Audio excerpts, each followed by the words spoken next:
Hey, how you doing? Okay, welcome to today's episode on Millard's Gospel over here. This crazy thinking I've been on. Another video to add to the archive here. For those of you that have been watching them, thanks a lot. Appreciate it. Hopefully you're getting something out of them. You know, if not, it's entertainment, right? It's better than sitting there doing nothing, playing bingo, bing, bing, bing, bing. You know, a little bubblegum for your brain anyway. You listen to me talk crazy for an hour or so here, probably. Maybe less. I'll try and keep it shorter. I know it's a lot to take in all at once. So today, what are we going to talk about today? Well, there's going to have to be some stuff about believing in here too, because we're never going to stop talking about that. We got to keep this stuff going, right? We got to keep thinking about believing. So, but today I want to start off with talking a little bit to you guys about, and I took a day off here just trying to think of some more stuff that I wanted to get out and how I was going to put it into words. So, because you guys already know how I can babble on and repeat myself 5 times over, so I'll probably do a lot of that today too. I want to talk about, well, we've heard this all before, okay? But bear with me for a moment. I want to set this up a little bit here first. There's a bit of a setup I need to do here to get your brain in the right zone that I need you in here to soak in some of this information that I want to talk about today. And I want to start off talking about, let's for example say, because I mean, we've all heard it coming, right? There's going to be some kind of a major disaster. It's always coming. There's always one coming, right? We talked about this. We got tornadoes going on, or we got birds falling from the sky, or we got some natural disaster coming. The sun's going to burn us all there, or we're going to have nuclear war is going to happen, or it's the next thing, whatever's next, right? We got the financial crisis going there now. That's the hot topic right now. Money's going to go away, and oh my God, it's going to be horrible. We're going to have major problems, right? Lights are going to go out too. They're apparently testing. They're going to be doing some testing soon down in the States. They're going to shut the lights off in all the cities and do some testing on what's going to happen when the power goes out, because we're pretty sure something's going to happen, right? Something's going to go down. So let's say, for example, today's the day. You know, today is the day. You wake up in the morning and this is the last day on planet Earth. It's not a good day, right? This is the end of times, let's say, for example, for you people out there.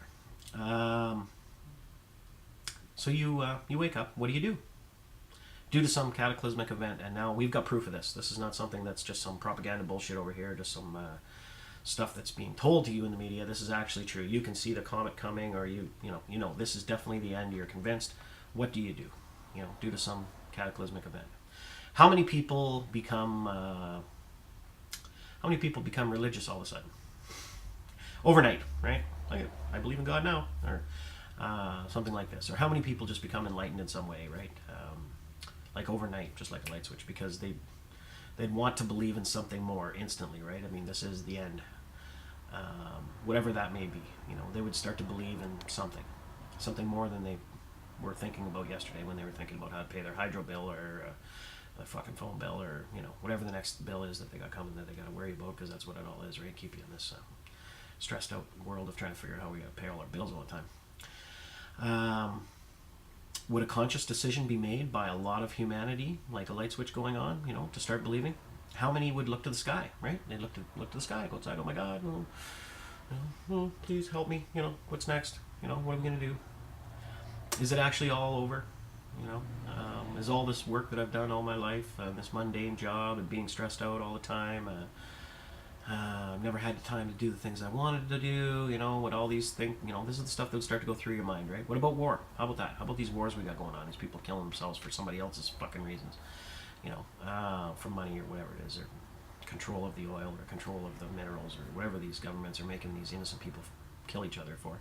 They would certainly stop fighting right there. I think a lot of these people, they would just drop their guns and run home to be with their families, right? They wouldn't, even the people that are controlling them, they wouldn't want to be out in the middle of a battlefield. That would be stupid. We'd want to definitely be home with our families, right? Because if you knew a friend or a family member was alone, you'd want to do everything in your power to go be with them, right? Especially our children, right? Most of us would definitely want to do that. So how much of the day would you spend with your loved ones? Probably the whole day, right? You'd obviously want to be with people that are close to you, right? Because it's the end of days. So would you say you're sorry for something you did? Would you want to apologize to somebody? And the children, I mean, you would certainly want to calm them, right? Especially the little ones, little Cindy Lou Who's, little children. We want to console them and tell them, you know, that everything is going to be okay, and A lot of people would tell them, it's okay, um, you know, don't be scared.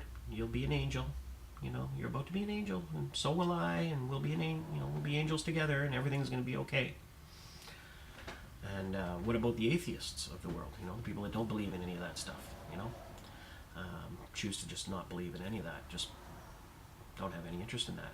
How likely is it that even a few of them might start to speak out or look to the sky, to some higher power, or even look in their own mind? Start thinking in their own mind that, ooh, maybe I should get on this bandwagon of, maybe there is something after life, and if there is, I want to be there. So this is the end after all, right? So you might make some new decisions based on that information, right? You're in a state of panic and fear at that point for your life. Or maybe not. Maybe you just stay in bed and be one in your own mind and talk to yourself, right? Maybe you just talk to yourself inside your head and wait for the end to come. And what would you say to yourself? What would you say to yourself in the time when nothing else mattered? What would you say to yourself? And that's a segue into the next part. So I know that's a little bit morbid to think that way, but it's good. It's good to do that once in a while. Just to think of what would you do if this was the last day? Because really, we should. We're told we should do that, right? We're told that we should live our lives like it's the last day on the planet. We should treat people that way. Treat people how we want to be treated and whatnot. And think of it as your last day, because you don't know.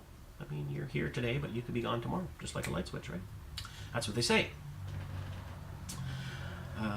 So this got me thinking over the last day or so about what I wanted to talk to you guys about, and a lot of it had to do with I haven't really touched base, and because it's a really sensitive subject, and I know it's going to cause people that I know to start talking. Is when you start talking about the religion aspect of this. Where does religion fit into this all possibility? Well, like I said before, religion can be part of all possibility. Absolutely. You can choose to believe whatever you want. Don't take what I'm saying to be true. It could be a bunch of bullshit. I'm just trying to open your eyes to different possibilities. That's all I'm doing here. I'm not trying to be the coming of Christ here on all this ideas I have on the energies and all this stuff I've been talking about in my other videos and some more in this one. These are just ideas. This is stuff that's just coming to me. I want to talk to you about, and you can take it or leave it or whatever. But so that's how religion fits in. It fits in very well with it. It's part of it. It has to be part of it, because you can't have all possibility without thinking of religion. And when we think of religion, we have to think of God or God type things, or one type of being or another, being a God type being. In order to start that topic, I have to talk to you a little bit about how I come about my beliefs, and it's all going to come down and meet up in the end, so bear with me here. We have to talk about imaginary friends. Yeah, well, how does that have anything to do with God, imaginary friends? Watch how I tell you how imaginary friends has lots to do with God. So we have, as children, many of us, imaginary friends, right? In fact, well, first of all, let me back it up for a minute, okay? Imaginary friend theory has to start off, and you have to start talking about we need to start listening to ourselves, our imaginations. We have to start using our imaginations more, because that's what's happened here. We've got under this beam of light here where we're being held captive by not using our imaginations as human beings enough. And our imaginations, in my mind, are probably the most important thing, in our whole entire existence of humanity. The gift of imagination is our most powerful gift, and we ignore it, as adults. We ignore it quite a bit. So, it's time to start listening to our imaginations, if that makes any sense to you. We are always talking to ourselves already, just part of human nature. We talk to ourselves. If people tell you they don't, then don't listen to them, because it's true. It's not true. Everybody talks to themselves inside their own head. Not out loud. That gets kind of weird, right? But inside your head, you're always talking to yourself. You can't even move your arm without really talking to yourself. You just don't realize it's happening. It's electrical impulses that are going through your brain. And then there's always times when we're just actually physically thinking and we're talking to ourselves. Reading a book, you're kind of talking to yourself in a way, actually, when you're reading silently. So think about that. So we have the ability to do that, right? We have the ability to talk to ourselves. And but we don't really listen or take actions in our own lives based on that information that we talk to ourselves about enough. I think we need to do more of that. I know, it's weird. Think of this. I'm going to show you what I mean by all this, though. So we don't really listen very well, okay? Or we don't take actions in life based upon what we think in our hearts should be done or changed.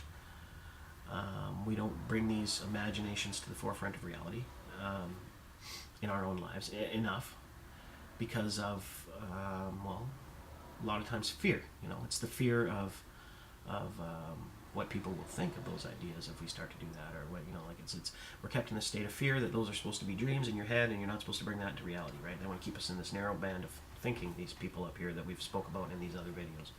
And it's a good time, I should tell you right now, if you haven't looked at the other videos, you should do that. Take time, go back, go look over the other ones. They're on my Facebook page. Check them out. You're going to need some time. I know I ramble on a lot and I say a lot of the same things over and over again, but you can even skip through some of it and just pick some points out of it, that, you know, some highlights, because I do refer all the time back usually to a previous video, and that's what I'll probably be doing throughout this, is referring back to these other analogies that I made in previous videos. And for those of you that have kept up, great, you know, you're right on the same page as me right now, and other people, you might want to do that because you won't understand some of these analogies that I use. So just saying that out right now, just so you know that. So as we go on here, we're always talking to ourselves all day long. From the moment you open your eyes, you're always constantly communicating with your own energy. You're doing it right now. We all are, right? And we don't take a break to think of how amazing that really is. And this is something I've done in the last couple of days. Like, geez, you know, I never thought about it all my life. No, it's pretty amazing when you think about it, that we can speak without speaking in our own mind. You know, we can speak inside our head. These are just electrical impulses that are going around in there, right? We can hear without making the conscious effort to hear. We can hear our own self. Inside our head, we can hear ourselves. So we're not listening, we're not using our ears, really, but we can still listen. So that's strange, if you think about it. And we can even see without even opening our eyes. And we do that through our imagination. We can close our eyes, and I can think of myself right now on a beautiful beach somewhere, and I can see the boat, and I can see the little island with the palm trees and the coconuts, and it's an amazing thing, this imagination that we have, right? It's a great thing, it's imagination. It's probably, like I said, it's probably our greatest gift. As a human being, you know, as the carrier of this energy that I've spoken before, is that we have this imagination. But the thing is, most people can't seem to get their head wrapped around believing in anything, or bring it into their reality, unless they see some kind of physical proof that it's possible. That's what we need, is this proof.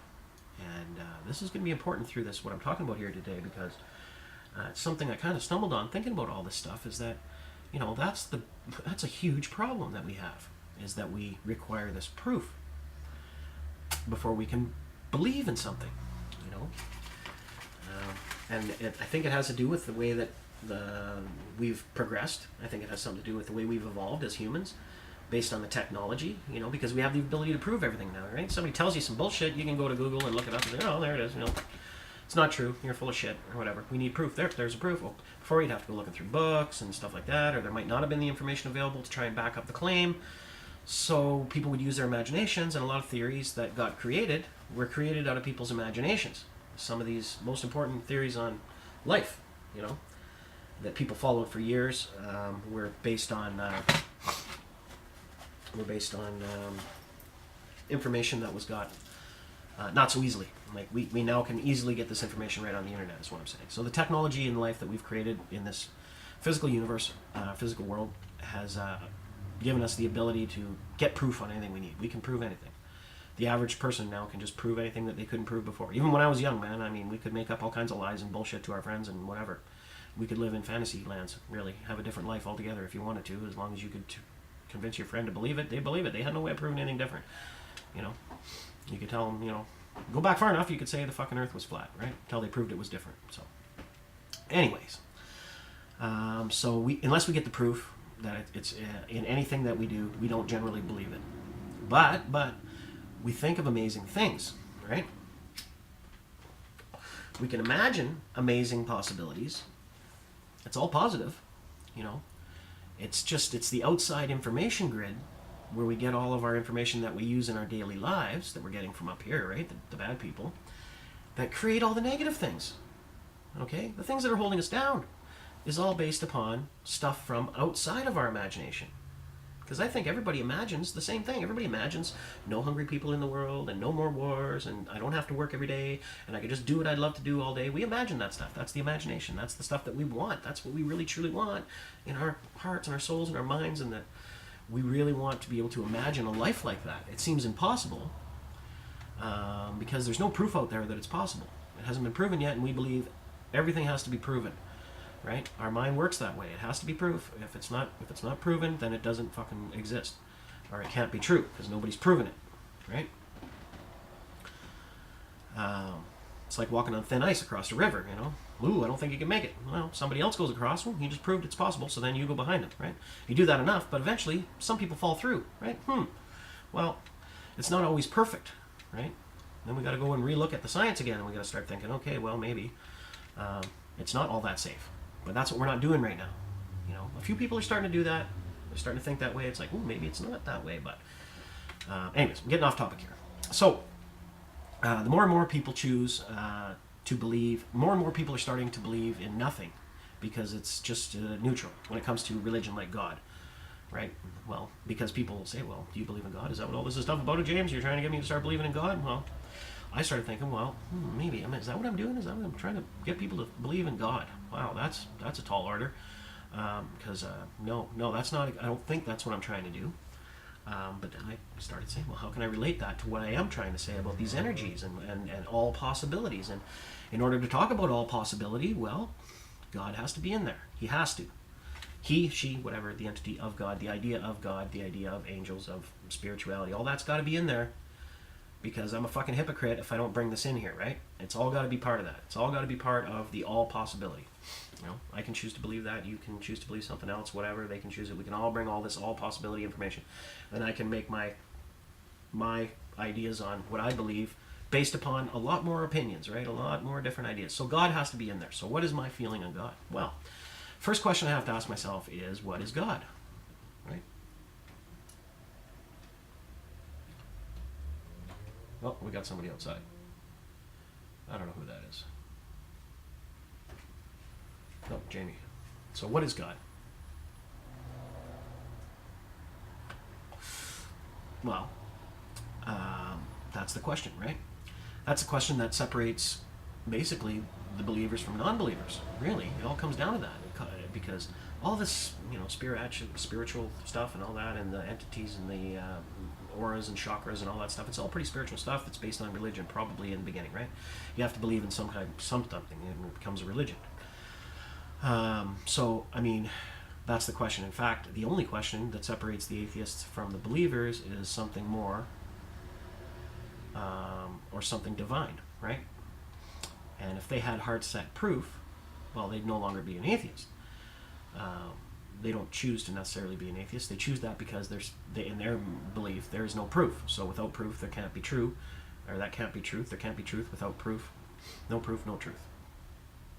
So what happened is most people believe something like this. Do you believe in God? No, I don't believe in God. Well, unless there really is a God, then I do believe. You know, I'll wait till the last moment, right? As long as I repent right at the last very minute, then I'll be saved, right? They tell you that's not true, apparently. You can't do that, but it doesn't work that way. You can't have retroactive faith at the last day. It doesn't work like that. But apparently, more and more people now are choosing just not to believe in anything. You know, there's very little faith of any kind in any belief. You know, they're just neutral on the subject. It's like, you want to talk about faith? Well, whatever. You believe that? Whatever. Whatever. I believe in something, whatever. So, because it's easier, you know. It's easier to believe in nothing than it is to believe in something that isn't proven. Right? And most of these things, like beliefs on what happens after death and stuff like that, based on religion, is pretty hard to prove unless you die, right? And I mean, you can look through the pages, and it's pretty cryptic.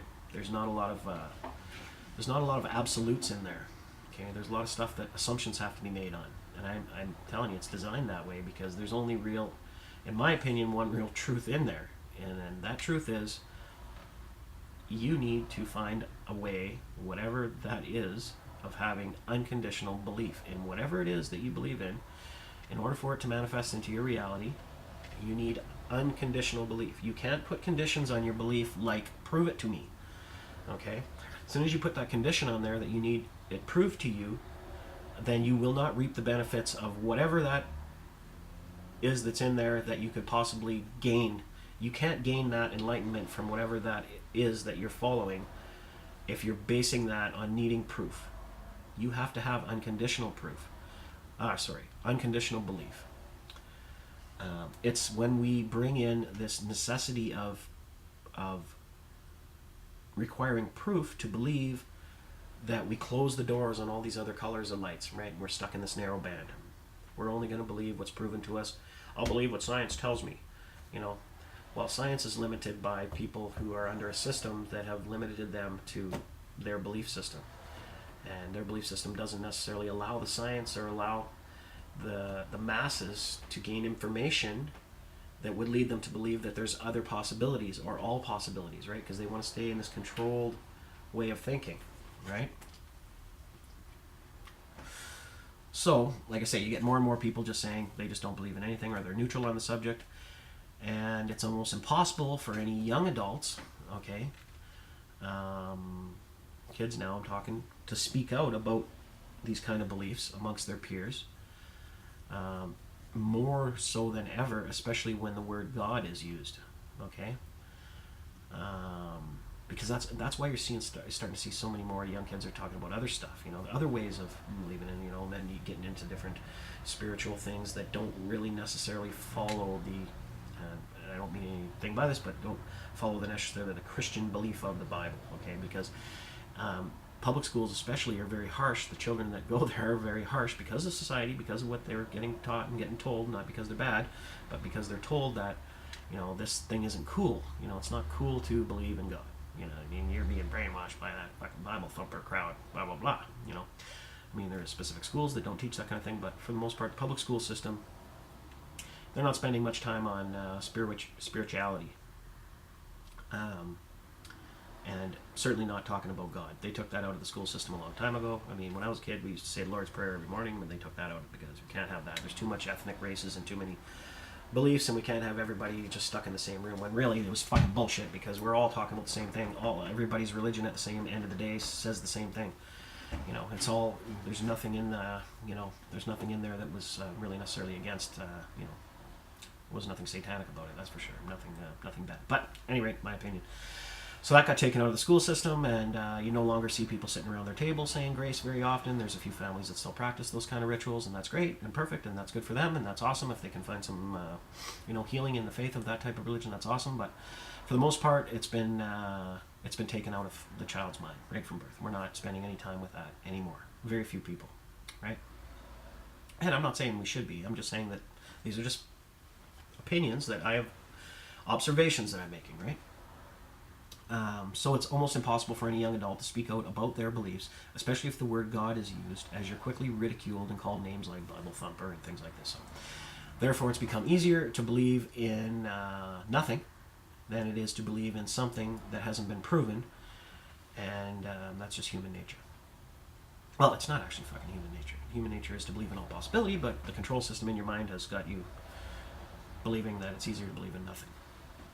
So, but the truth is, at the end of the day, we all want to believe in this. Inside our heads, we all want to believe in something better.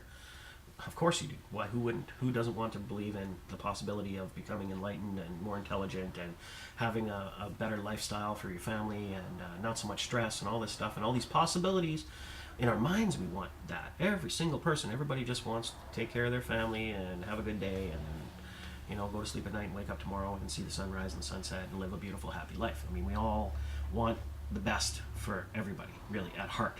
And the problem is that we have been programmed, again, into this system that requires proof or hard evidence before we believe anything can be true or anything could be possible. So it's kept us in their specific zone of what we believe, what the masses believe is possible. Okay? And this is the very dangerous position that they've put us in. Especially if especially if you're the one being controlled, which I believe we all are. Why is that? Well, because belief, unconditional belief, okay, having the ability to unconditionally believe, it's the most powerful offense and the most powerful defense mechanism that we have as a human being. You know, the ability to unconditionally believe is the bridge or communication port between the energy, which we're all a part of, in my opinion, and the resulting action that we bring forth into the physical world. Okay, or like I was saying earlier videos, it becomes the words in which we choose to write in the pages of the book of life. Okay, now, in other words, because I know that's a lot to wrap your mind around. In other words, like more simpler terms, here's an analogy.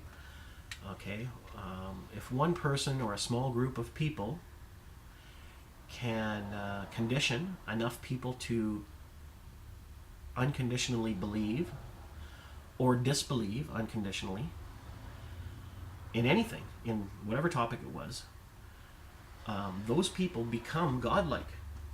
Okay, they become the puppeteer.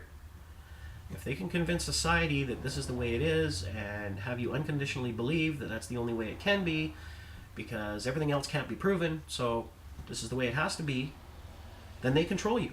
They are controlling you. They are what you believe to be God. They're godlike. They can do powerful things, godlike things. They can control the planet. Because they can make people do and think and even take action on whatever it is that they're preaching to you. And especially if the individuals that are getting preached to are already primed up for that, are kept in a state of fear. And which goes back to my other videos, which we all are. We're through the media and the paper and everything, and all this global disaster is going to happen. And oh my God, I might as well shoot myself, right? Because somebody else is going to do it before me. We're kept in that state of fear, right? They play on our emotions. They play on that emotion of fear, which they don't have. They don't have fear because they're not emotional beings, in my opinion. And they don't have empathy, which we talked about earlier, which we have, which is another, along with our imagination, combined with empathy that we have.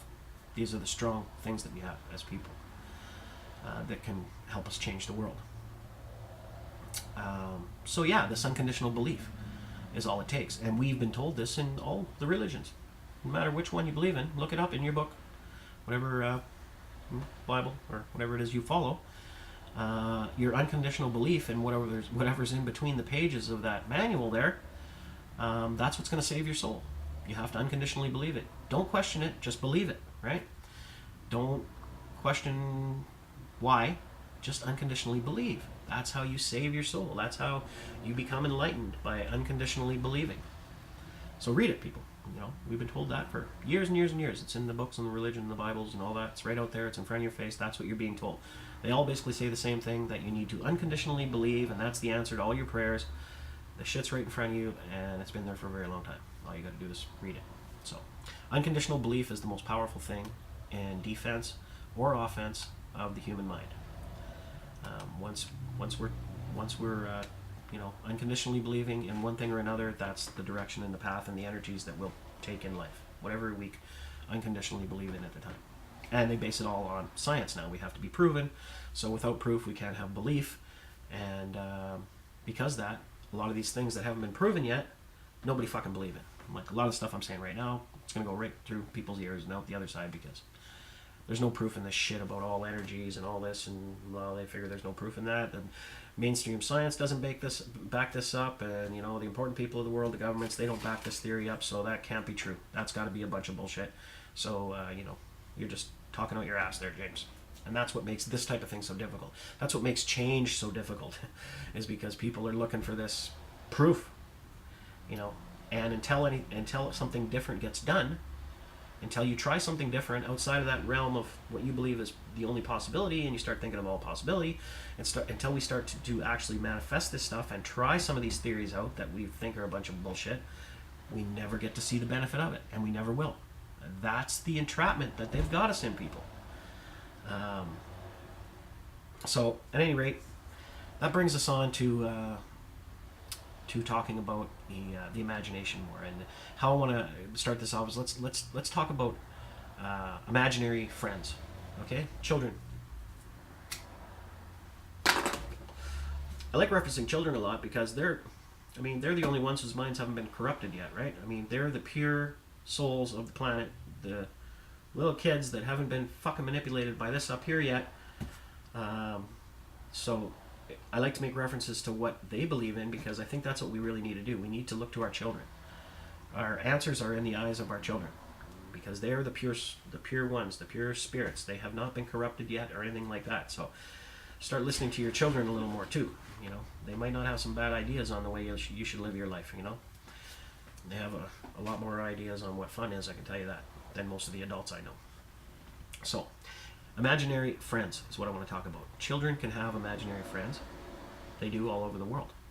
In fact, I did a little bit of research, and this is just Googling stuff again. You feel free to back me up on some other more important document you find somewhere, but it seems to be between 50 and 65%, according to the most recent research that I could find, of all children at some point between the ages of birth and 7 years old. This was based on a study. Then when I was looking at it, the couple that I looked at was 7-year-olds and below. So 7, 6, 5, 4, whatever. Have imaginary friends. 65% of the population. So more than half. Much better than half, actually. Now, these imaginary friends. Maybe you have a child that has had an imaginary friend, at one time. Or maybe right now. And that's great. And if they do, I gotta tell you, keep it up. Don't stop them. Let them do that. Play with the imaginary friend. Hey, if you can even go in and play with them with the imaginary friend, you can have like a tea party with the three of you there. Go in and help them continue to use that imagination, because it's the most beautiful thing and the most pure thing on the planet, and it needs to continue. And as soon as you put your kid into public school, they're going to fucking crush that right out. And we're going to talk about that in a bit. So let them have that time in life, and don't feel there's something weird or strange with your child because they're not normal, because they have an imaginary friend. That's absolutely normal. I think it's a beautiful thing. And I'm going to talk to you about why I think that is true here as we go on. So I'm all for the imaginary friends. There's nothing wrong with that. A child can have an imaginary friend, 65%, like I said earlier. Now, do they see these imaginary friends? Do they actually see them with their eyes? Okay? Well, I don't know. We don't certainly see them, but they seem to. They seem to be able to envision that in their mind, that being is actually there. Okay? Now, do they hear them? Well, I think they do. You could talk to somebody I talk to a kid that has an imaginary friend, and they talk back and forth. They have full-out conversations with these children, okay? Or with these imaginary friends. So they communicate somehow with them. In their mind they do, definitely in their mind they do. In fact, and this is quoted, when questioned, many of them can tell you intricate details about these imaginary beings, including names and birthdays and other friends that they interact with in times that they're not visiting your child. So there's full out, blown out relationships going on with children with these imaginary friends. It's not just what you and I might have thought of it to be. Apparently there's much more to it than that. So, which brings me to the other part of this, is like, as adults, okay, now that we've been growing up and thrown through the system here, we don't see them. It comes to a point in your life where you don't see them, right? And we don't believe that they can exist then, right? Because we don't see it, we don't believe it, so therefore it can't exist. Because that would just be freaking weird. How could that happen, right? You can't really exist. It's just in the kid's mind, right? So does the friend exist? Well, yes. Just like I said then, to the child, yes. And why? Because they believe it, and they haven't been influenced that physical proof is needed, okay, or required to believe in anything yet. They're still in that zone of all possibility, right? They're in imagination land at that point. But then we quickly teach them, or the kindergarten class that you send your kid to, that these concepts about these imaginary kids, these are bad. And they have to stop believing in these imaginary beings that nobody else can see as quickly as possible. Because we just can't have your child, trust me, if this continues with your kid, you're going to get the fucking phone call right from the principal. Okay, I need to have a meeting with you, and then he's going to say to you, you got to deal with your kid because maybe he needs some Ritalin or something because he's running around all over the place in class and talking to the fucking people that aren't even there, talking to imaginary beings, and you got to stop that because he's disrupting the environment, the learning environment. It's disrupting the learning environment, so you need to get him on some help or something, get him some drugs or something. That's what they're going to tell you on the phone when your kid's having conversations with his imaginary friend when he goes to school. So that's just taken as he's fucking nuts or something, right? So the government hopes that you have already killed the imaginary friend before he enters the system, because they don't like to have to deal with that, right? Because other kids maybe will start seeing their imaginary friends and having ideas on all possibilities, and then we can't focus them on the fucking curriculum, right? On this shit we got to teach them, right? Which we're told we have to do in order to make a good, outstanding fucking member of society, a good worker bee, right? So they hope you as a parent have already curtailed that behavior before they get into school. Don't do it. Fucking homeschool them if you have to, in my opinion. Don't kill the imagination. You can't do that. Let the kid fucking imagine all he wants. That's what I'm saying. Because at the same time, going back to religion here, and is this all about God, and what are you trying to preach here, James, and what are you saying? Well, my question is this, okay? After that imaginary friend, we've had the talk with our child because the schooling told us to do that. You can't have this kid doing that. We take him home and we break the news to him that, whoever that friend is there has got to go away. You got to get rid of him. Can't be in your life anymore because it's just not right. And you're at the age now where you have to realize that that's just imaginary. That's not real. You can't do that. You got to stop that. Stop talking to this imaginary friend, because it's bad. And so that's what we do. And then we turn around, and if you're, somebody that is religious at all, and you take them to church or Sunday school, well, this is fucking great, because now you take them there, and what do? Right away, they teach them to believe in some other entity, right? Got to believe in something we can't see or hear. God. Got to start believing this entity. When they were just fucking told 10 minutes ago that you can't believe in this shit that you can't see and nobody else can hear and all this shit, then we put them in Sunday school and tell them they should believe in God and angels and all these things we can't see and all this stuff. So that's what the fucking root of the problem is, right? There are kids and these precious, minds that they have at that age. We're pumping this into them one way and then we're fucking contradicting it. We're hitting these two negatives here. Like, what the fuck? How's anything going to happen there? You can't say one thing and then do another. You know what I mean? It's got to be one way or the other. You can't be having no imaginary friends and still having this belief in God in your life that, God, exists in this superior being that nobody can see, but you've just told your child that imaginary friends are bad and they can't exist. So that to me is just something to wrap your brain around, okay? As parents, think of that shit for a while. Because my question is this to you, okay? Have you ever seen God? Okay, no, I don't think so. Well, possibly, if you had a near-death experience, but I'm not talking about when you're incapacitated, laying in a stretcher in bed in a hospital here after a major accident, and because at that point you're inside your brain, right? You're in your imagination world again, so it's okay to have imaginary friends in there. You may have seen God in there, and I feel that people probably do in near-death experience, but walking around your daily life, we don't see God walking by, right? Do you speak to God? Okay, well, sure, absolutely we do, right? We speak to God, we pray, we talk to God, especially in rough points of our life, probably more often than, not often enough. We probably only talk to Him when things are really bad, and then, oh dear God, help me, I don't know how we're going to get through this financial crisis or some bullshit like this, right? That's what we're looking, it's ridiculous. Have you ever heard God speak? Well, some people say, yeah, God speaks to me, metaphorically, I ask Him for help and some higher powers than myself, and we have a communication. I don't really speak to God, and He doesn't speak back to me, but I know He's there in my heart, so we communicate. So, yeah, sure, speak to God.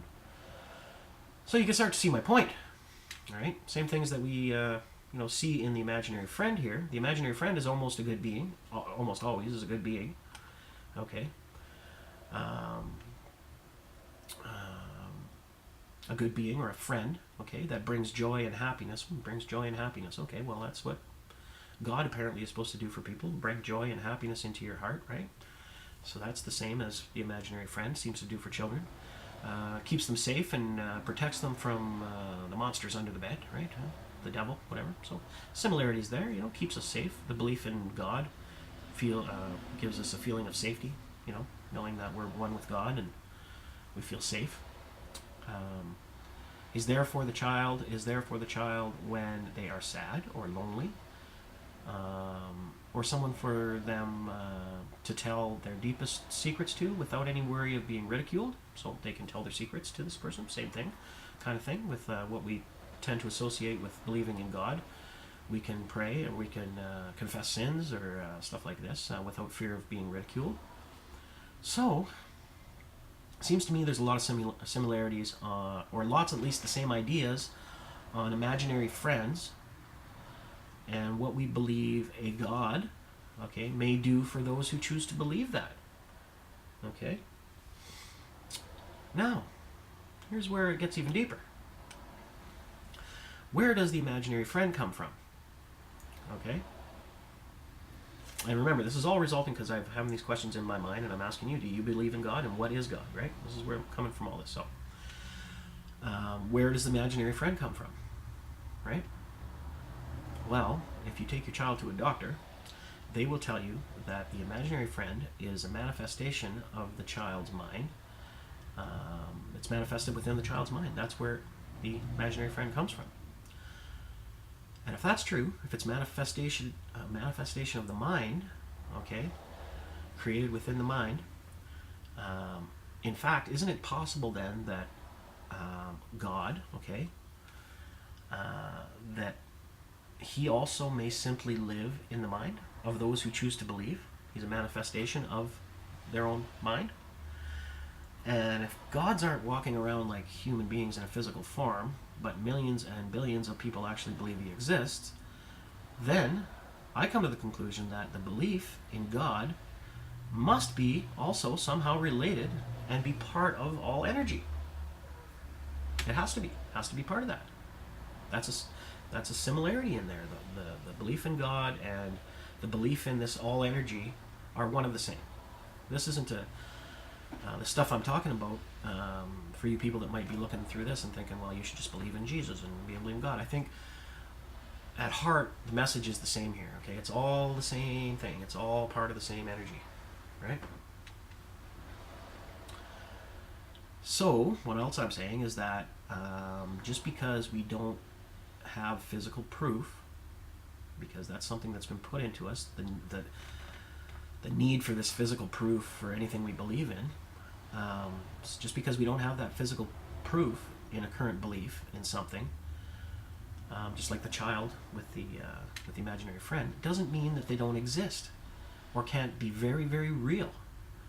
Because when you truly believe in all possibilities, right, in the imagination, and aren't kept a prisoner of requiring this proof that's been put upon you, you get to free your mind from many negative aspects of your life. And then you have space to fill that with whatever you want. Start to free your mind from all this stuff that you've been believing. You're not allowed out of the zone. Yes, you are. You're a beautiful human being. You can believe whatever you want. Don't feel like you're stuck in that zone. And here's a fact, okay, and you can look this one up. This has been proven scientifically that due to the holographic nature of our universe. Now, some of you might have seen my last video. I talked a little bit about holograms and how that relates to the planet, and what scientists are starting to think about the planet and even the rest of our cosmos in this holographic terms, and how I was explaining to you how a little piece, your little piece fits in. How could little me make any difference? Well, because of the holographic image being a representation of the whole multiplied many, many, many, many times, each individual change we make to our individual piece of that hologram actually changes everything, changes the whole picture. Okay, so that's the hologram they're talking about. Due to the holographic nature of our universe, everything repeats itself. Everything gets multiplied very quickly, right? It's this multiplication of all these pictures, all these pieces of the hologram. It only takes the square root of 1% of any given population. Now, square root of 1%, these scientists, they like to bring it down to numbers, so they did all the calculations on this stuff after they come up with these theories on the universe and the matrix theories and all this crap we were talking about yesterday, or the last video, and they come up with the mathematical formulas to figure it out, pi r squared times whatever. And they figured it out that it takes exactly the square root of 1% of any given population focused upon the same thought to create widespread change and in consciousness around any particular thought. Okay, now think of that, the square root of 1%. So that got me thinking, well, what's the population of the planet, right? And I didn't go to too many sites, but one of the first ones I found, and they were talking, it was fairly recent, so they were saying somewhere in around 6.8 billion people. 6.8 billion. So I got out my pencil and I figured out the square root. No, fuck, I didn't take the fucking pencil out to figure out the square root. They told you straight up. I would like to be able to do that kind of math. But so the square root of 6.8 billion is 8,300. That's the number, 8,300 people to create widespread change and consciousness around any particular thought on our whole planet. 8,300 people. That's it. 8,300. That's a drop in a hat. It's nothing. What they're saying there in layman's terms is 8,300 of us get together and fucking sing Kumbaya and join arms and share energy, and we can end hunger. That's the secret that the government up here doesn't want you to know. That's the big amazing thing. That apparently is the big amazing thing about humanity and our energy and our auras and the chi and the zen and all this yin and yang and the chakras and all this stuff leads down to people just trying to friggin' get their head wrapped around enough of us at the same time. If we were to gather ourselves together, it only takes the square root of 1% of us to manipulate the world in whichever way we want. And I thought, well, that can't be true. Geez, that doesn't seem like enough. That's not very many people compared to the rest of the world. Wow, that's amazing. But I leave you with this. And yes, they're saying, if only 8,300 people over time focused on a common way of thinking could change the world in a positive way effectively over time, changing the consciousness or the reality of the entire planet. Now, as a final word, if you don't think that's possible, how many people do you think right now are at the top, up here? How many people do you think are up there? Controlling you and I right now and controlling all our governments and all this shit that we all know that has to be changed and everything else. How many people do you think are at the very tip top doing all this?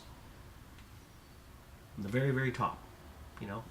And you can have your conspiracy theories, whatever, the Rothschilds of the world or whoever you want to, you know, David Icke thinks it's the Rothschilds or whatever, and whoever it may be that's at the tip top of this, how many do you think are up there? I bet you it's less than 8,300.